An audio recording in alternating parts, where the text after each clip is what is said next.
2025 সালের এইচএসসি পরীক্ষার্থীদের জন্য একটা দারুণ খবর আছে। সরকার থেকে এইচএসসি বৃত্তির ঘোষণা দেওয়া হয়েছে। তো এই বৃত্তির খুঁটিনাটি মানে মোট কতগুলো বৃত্তি, কারা পাবে আর পাওয়ার জন্য কি কি করতে হবে, সবকিছু নিয়েই আমরা একদম বিস্তারিত আলোচনা করব। চলুন শুরু করা যাক। প্রথমেই সংখ্যাটার দিকে তাকান, 10,500। হ্যাঁ, একদম ঠিক দেখছেন। 2025 সালের এইচএসসি পরীক্ষার রেজাল্টের উপর ভিত্তি করে সরকার মোট 10,500 জনকে বৃত্তি দেওয়ার সিদ্ধান্ত নিয়েছে। এটা কিন্তু ছাত্রছাত্রীদের জন্য বিশাল একটা সুযোগ।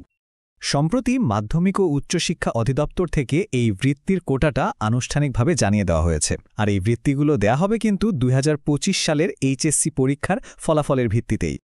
এখন কথা হচ্ছে, এই যে মোট 10,500 বৃত্তি, এগুলোকে কিভাবে ভাগ করা হয়েছে?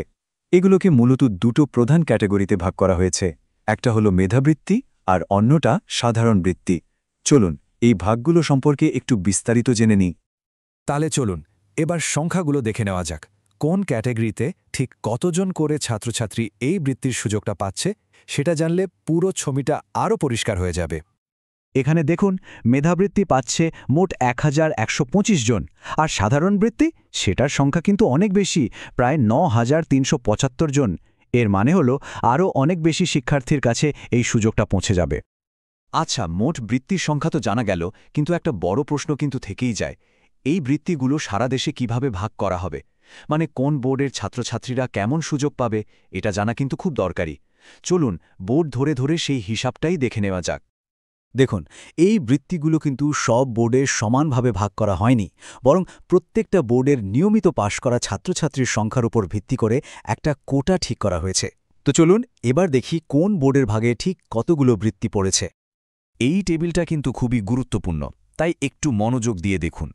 এখানে প্রত্যেকটা শিক্ষা বোর্ডের জন্য মেধাবৃত্তি আর সাধারণ বৃত্তির সংখ্যা একদম আলাদা করে দেয়া আছে। যেমন ধরুন ঢাকা বোর্ড, এখানে মেধাবৃত্তি 465টা আর সাধারণ বৃত্তি 3,032টা। আবার যদি দেখেন দিনাজপুর বোর্ড, সেখানে মেধাবৃত্তি 110টা আর সাধারণ বৃত্তি 952টা। আপনারা চাইলে এখানে একটু থামিয়ে নিজের বোর্ডের কোটাটা মিলিয়ে নিতে পারেন। আগের টেবিলের তথ্যগুলো যদি একটু জটিল মনে হয়, তাহলে এই চার্টটা দেখুন, সবকিছু একদম পরিষ্কার হয়ে যাবে। মোট বৃত্তির সংখ্যায় ঢাকা বোর্ড যে সবার থেকে কতটা এগিয়ে সেটা এখানে স্পষ্ট দেখা যাচ্ছে, প্রায় 3,500। এরপরেই আছে রাজশাহী আর দিনাজপুর বোর্ড। তো বৃত্তির সংখ্যা জানা গেল, কোন বোর্ডে কয়টা সেটাও জানা গেল, কিন্তু আসল কথা হলো টাকা পয়সার ব্যাপারটা কি, মানে এই বৃত্তি পেলেই আর্থিকভাবে কতটা সুবিধা পাওয়া যাবে। চলুন এবার সেই হিসাবটাই দেখি। চলুন এবার টাকার অঙ্কটা দেখে নিই। যারা মেধাবৃত্তি পাবে তারা প্রতি মাসে পাবে 825 টাকা, আর সাথে বছরে এককালীন পাবে আরও 1,800 টাকা। আর সাধারণ বৃত্তির ক্ষেত্রে মাসিক উপবৃত্তি হল 375 টাকা এবং বাৎসরিক অনুদান 750 টাকা।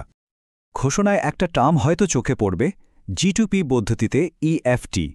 এটা শুনে হয়তো একটু কঠিন মনে হতে পারে, কিন্তু ব্যাপারটা একদম সোজা। এর মানে হলো সরকার সরাসরি আপনার ব্যাংক অ্যাকাউন্টে টাকাটা পাঠিয়ে দেবে। কোনো ঝামেলা নেই, কোনো মাধ্যম নেই, একদম ডিরেক্ট। আচ্ছা, এতক্ষণ তো আমরা সুযোগ সুবিধা নিয়ে কথা বললাম। এবার আসা যাক সবচেয়ে জরুরি অংশে। ধরুন কেউ বৃত্তিটা পেল, তখন তাকে ঠিক কি কি করতে হবে? এই ধাপগুলো কিন্তু মন দিয়ে শুনতে হবে, কারণ এখানে ভুল করা চলবে না। মূলত 3টা কাজ করতে হবে। 1. অনলাইন ব্যাংকিং সুবিধা আছে এমন যে কোনো একটা ব্যাংকে নিজের নামে একটা অ্যাকাউন্ট খুলতে হবে। 2. কোনো একটা উচ্চশিক্ষা প্রতিষ্ঠানে ভর্তি হতে হবে। আর 3 নম্বর, এবং এটাই সবচেয়ে গুরুত্বপূর্ণ, ভর্তি হওয়ার ঠিক 7 দিনের মধ্যেই আপনার ব্যাংক অ্যাকাউন্টের ডিটেলস প্রতিষ্ঠানে জমা দিতে হবে। এই 3টা স্টেপ কিন্তু একদম পরপর মনে রাখতে হবে। আর কয়েকটা তথ্য মাথায় রাখা দরকার। বৃত্তির যে ফাইনাল লিস্ট মানে গেজেট, সেটা 4 ডিসেম্বরের মধ্যেই পাবলিশ করা হবে। আর এই বৃত্তির টাকাটা আসবে মূলত 2025-2026 অর্থবছরের বাজেট থেকে। তো এই ডেডলাইনগুলো কিন্তু শিক্ষার্থী আর শিক্ষা প্রতিষ্ঠান উভয়ের জন্যই খুব জরুরি। তাহলে মূল কথাটা কি দাঁড়ালো?